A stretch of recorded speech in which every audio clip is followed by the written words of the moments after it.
Hi guys, welcome back to my channel. कैसे हो आप सब लोग? मुझे कमेंट सेक्शन में ज़रूर बताना। और गाइस, आज की जो ये ब्लॉग है वो बहुत ज़्यादा इंटरेस्टिंग होने वाली है। तो गाइस, इस ब्लॉग में मैं आपको एक छोटी सी स्टोरी सुनाने वाली हूँ। तो गाइस, इस ब्लॉग में दो लोग होते हैं, एक विनर एंड लूज़र। विनर हमेशा विन करता, उसको विनर बनाया जाता।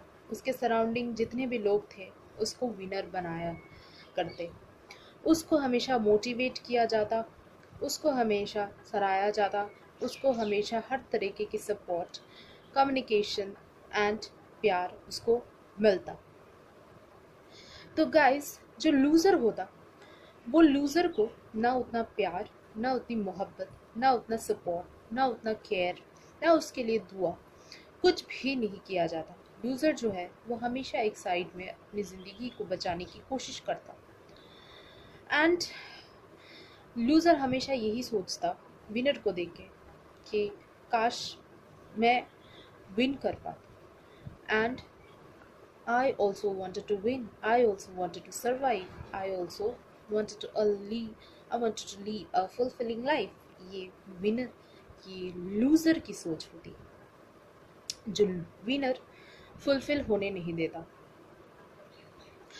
तो इस स्टोरी से आपको ये पता चलता है कि लूज़र लास्ट तक हार जाता है एंड विनर एंड तक जीत जाता है। क्यों? क्योंकि ना ही उसको वक्त में सपोर्ट, ना ही उसके वक्त में केयर एंड ना ही उसको प्रॉपर ट्रीटमेंट की जाती है। और लूज़र जिसके पास भी ज़्यादा, वो उसको और ज़्यादा लूज़र बना देता सपोर्ट के लिए, वो उसको विनर नहीं बनाता। Yes, getting, if you are also suffering from this, getting to the right person is the only treatment। तो guys, yes, आपका जो ये टूथ है वो है लूजर, और उसमें एक्युमुलेट हुई बैक्टीरिया आर दी विनर। मैंने उस बैक्टीरिया को विनर इसलिए कहा है, फर्स्ट ऑफ ऑल वो जो बैक्टीरिया है, ब्लैक डिस्कलरेशन स्पॉट आपके टीथ में प्रेजेंट होती है, जिसको आप देख के भी अनदेखा करते हैं, क्योंकि उसमें फर्स्ट स्टेज में कोई पेन या फिर कोई प्रॉब्लम नहीं करती।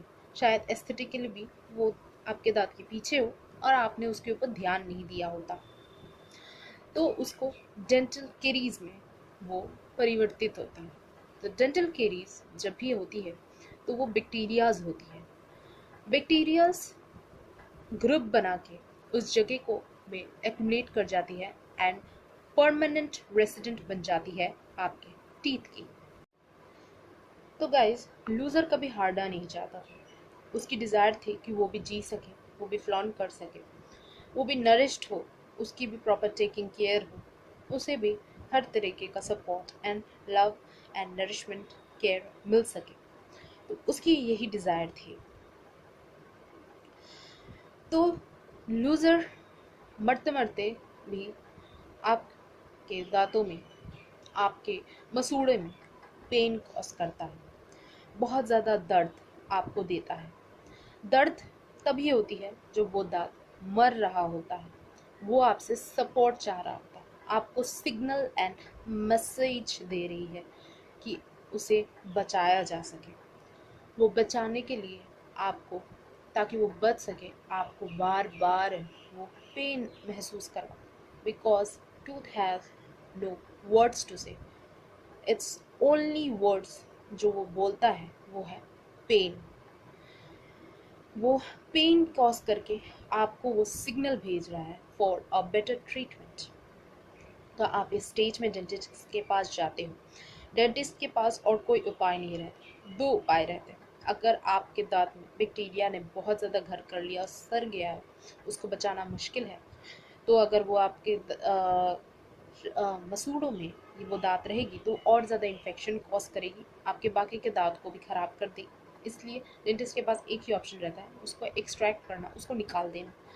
दूसरे ऑप्शंस में ये होता है कि इतना भी इन्फेक्शन नहीं फैला एंड उसको बचाया जा सकता है। तो जब वो बचाने के लिए डेंटिस्ट तमाम कोशिशें करता है, फर्स्ट वो जो करता है, जो आपको बताता है, वो है अबाउट रूट कनाल ट्रीटमेंट।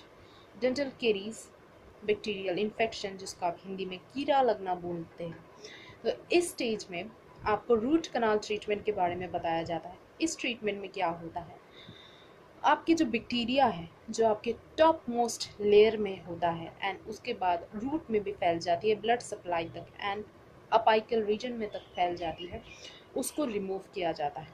तो first step is access cavity preparation, जो कि हैंड पीस डेंटल चेयर के साथ अटैच्ड होती है, उसी से की जाती है। एक्सेस कैविटी प्रिपरेशन के करने के बाद जैसे ही आपका टूथ के ऊपर अच्छा सा घट्टा बन जाता है, विजिबिलिटी, प्रॉपर विजिबिलिटी आ जाती है एंड बैक्टीरिया भी रिमूव हो जाती है, उसके बाद उसको इन्फेक्शन को क्लियर करने के लिए, क्योंकि इन्फेक्शन आपकी नस तक पहुंच गई है, रूट के एंड तक पहुंच गई है, इसलिए क्या किया जाता है, इरिगेट किया जाता है एंड इसके बाद इरिगेशन के बाद वर्किंग लेंथ डिटर्मिनेशन किया जाता है। वर्किंग लेंथ डिटर्मिनेशन में फाइल सेंटर की जाती है आपके कनाल तक, और फाइल से एक मेजरमेंट एक्सरे के थ्रू लिया जाता है, ताकि कितना तक आपका रूट का लेंथ है और कितना तक फाइल से फाइल एंटर होगी और कितना तक आपका रूट साफ हो सकता है। तो ये करने के बाद उसमें इरिगेशन, जैसे कि सोडियम हाइपोक्लोराइड से, क्लोरहेक्सिडिन सोल्यूशन से उसको क्लीन किया जाता है, इरिगेशन किया जाता है, ताकि उसमें जितनी भी ब्लड सप्लाई हो वो रिमूव हो सके। ब्लड सप्लाई जितनी भी रिमूव एंड बैक्टीरियल इन्फेक्शन को रिमूव किया जाता है। उसके बाद एक डीप पल्प डिवाइटलाइजिंग एजेंट भी यूज़ की जाती है, जिसके कारण जितनी भी नस है वो डीप पल्प हो सके, मतलब रूट से उस पल्प को रिमूव कर दिया जाता है। वहाँ की जो ब्लड सप्लाई है वो ऑलरेडी इन्फेक्टेड हुई रहती है, तो उसको रिमूव कर देना ही बेहतर है। देन उसको रिमूव करने के बाद properly irrigation, working length determination करने के बाद आती है बायोमैकेनिकल प्रिपरेशन। बायोमैकेनिकल प्रिपरेशन में क्या किया जाता है, ईडीटीए के मदद से, ईडीटीए अलोंग विद फाइल आपके रूट कनाल में पहुंचाई जाती है एंड उसके रूट कनाल में उस ऑरिफिस से सारे बैक्टीरियल इन्फेक्शंस जो भी होती है उसको धीरे धीरे क्लीन करके रिमूव कर दिया जाता है, जितना तक आपकी वर्किंग लेंथ मेजर की गई है उतना तक कनाल में। इसके बाद ताकि जितनी भी पस है उसको जो आपके रूट तक फैली हुई है उसको रिमूव, उसको निकलने का एक मौका मिले, आपके टूथ से ही निकली, तो वो पस को रिमूव किया जाता है। निकलने के लिए टाइम दी जाती है, उस टाइम में आपको एंटीबायोटिक्स भी प्रेस्क्राइब किया जाता है उस एंटीबायोटिक्स को लेने के लिए, ताकि वो एरिया ड्राई हो सके, क्लीन हो सके।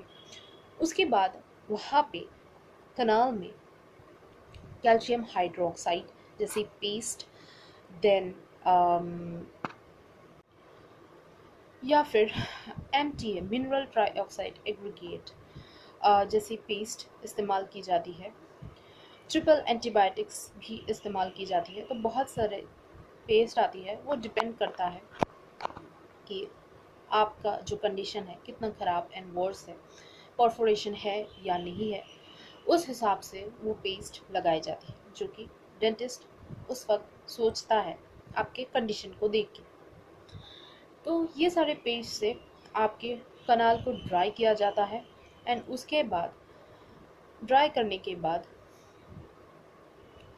आपके दांत में एक ओपन या फिर क्लोज ड्रेसिंग दी जाती है। ओपन या क्लोज ड्रेसिंग देने का मतलब ये है कि या इधर सिर्फ कॉटन प्लेस किया जाता है विद इरिगेटिंग सोल्यूशन के साथ मिक्स करके, ताकि जो पस है वो अच्छे से रिमूव हो सके ओवरनाइट, या फिर 2 दिन तक सूख सके, वो ड्राई हो सके एंड देन उसमें फिर से प्रोसीड्यूर की जाती है। कभी कभार क्लोज ड्रेसिंग दी जाती है, जैसे कि कॉटन के ऊपर टेम्पररी रेस्टोरेटिव मटेरियल जो होती है उसको प्लेस कर देना। तो यही open dressing and close dressing का डिफरेंस है। उसके बाद क्या होता है, आप 1 दिन 2 दिन तक अच्छे से खा पी पाते हो एंड आपकी जो पेन है वो इस पीरियड ऑफ टाइम में या तो आइदर बढ़ती है आइदर कम हो जाती है। कम हो जाती है तो फिर मतलब ट्रीटमेंट रिस्पॉन्ड कर रही है। अगर आपकी पेन फिर भी हो रही है, इसका मतलब आपको और क्लीनिंग की ज़रूरत है, और साफ़ सफाई की ज़रूरत है, एंड आपकी जो है इन्फेक्शंस और ज़्यादा तक फैली हुई है, तो फिर आपकी फिर से वो ट्रीटमेंट, सेम ट्रीटमेंट कंटिन्यू होती है। So guys, once the bacterial infection is over, वो ख़त्म हो जाती है एंड आपका ये पेन ख़त्म हो जाता है, तो उसके बाद कैल्शियम हाइड्रोक्साइड प्लेस किया जाता है, कनाल को ड्राई किया दिया जाती है। ड्राई करने के बाद उसमें जीपी स्टिक, जो कि ऑब्चुरेशन बोलते हैं जिस प्रोसीड्यूर को, जीपी स्टिक दी जाती है, उसमें कनाल में एंटर की जाती है। जीपी स्टिक का मतलब यही है कि वो टूथ के साथ रिजॉल्व हो जाती है, जीपी स्टिक गट्टा पर्चा, एंड वो फर्दर बैक्टीरियल इन्फेक्शन और इंसल्ट को कनाल के अंदर होने से रोकती है। तो ये जीपी स्टिक का फंक्शन होता है। तो जीपी स्टिक जो होती है वो आपके टूथ के लिए, ओवरऑल टीथ के बेटरमेंट के लिए बहुत अच्छा होता है, इसलिए डॉक्टर आपको जीपी स्टिक इंसर्ट करते हैं। जीपी स्टिक इंसर्ट करने के बाद आपके वहाँ पे सील किया जाता है। सील करने के बाद वहाँ पे आपका परमानेंट रेस्टोरेशन, जो कि एक जीआईसी है, जीआईसी लगाई जाती है ऊपर। जीआईसी को पेस्ट किया जाता है और यू कैन से पुट किया जाता है उसमें। तो जीआईसी में फ्लोराइड्स होती है, बहुत तरीके की जीआईसी आती है। जीआईसी में फ्लोराइड रिलीजिंग कैपेसिटी है जो कि एंटी कैरियोजेनिक इफेक्ट करती है। एंड कभी कभार इस स्टेज में क्या होता है, जो पेशेंट होता है उसको बोला जाता है कि आप ऊपर से में एक कैप भी लगा दीजिए, आपकी रूट कनाल ट्रीटमेंट जो है वो बेटर रहेगी। तो कभी कभार पेशेंट क्या करते हैं कि डॉक्टर का कैप तो प्रोसीजर में ज़्यादा एक्सपेंसिव पड़ जाता है, एंड मैं कैप नहीं लगवाना चाहता, रूट कैनाल हो गई बस एंड इट्स ओवर। अगेन आप giving a chance to a winner to win again and loser to lose again. तो यस, आप ही चांस देते हो, तो आपने वो कैप नहीं लगाया होता बहुत सारे रीजंस की वजह से।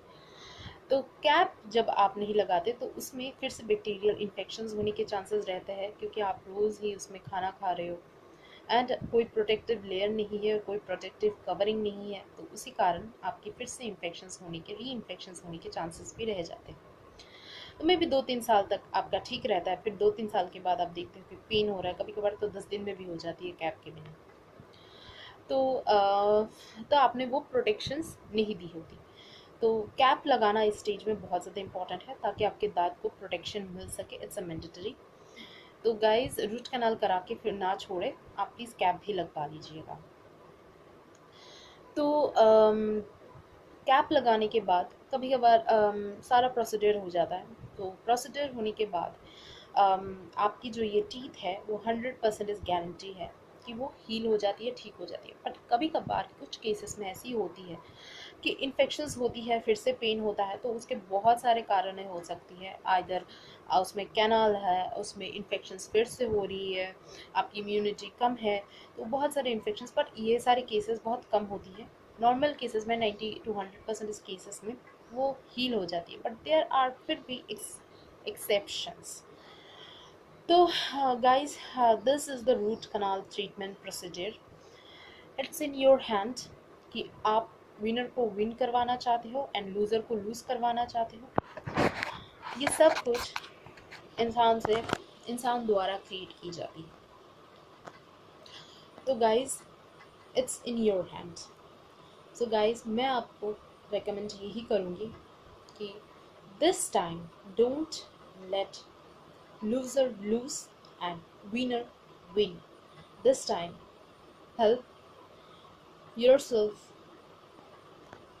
and others so loser जीत सके एंड विनर हार सके, दैट इज बैक्टीरिया हार सके और आपका टीथ जीत सके। तो yes, proper treatment and proper counselling, proper education, proper knowledge के थ्रू आप इसको अचीव कर सकते हैं। एंड यस गाइज, इसी के साथ मैं आज की ये जो ब्लॉग है उसको एंड करती हूँ। Do like, watch, share and subscribe to my channel. मिलते हैं आपके साथ नेक्स्ट ब्लॉग में।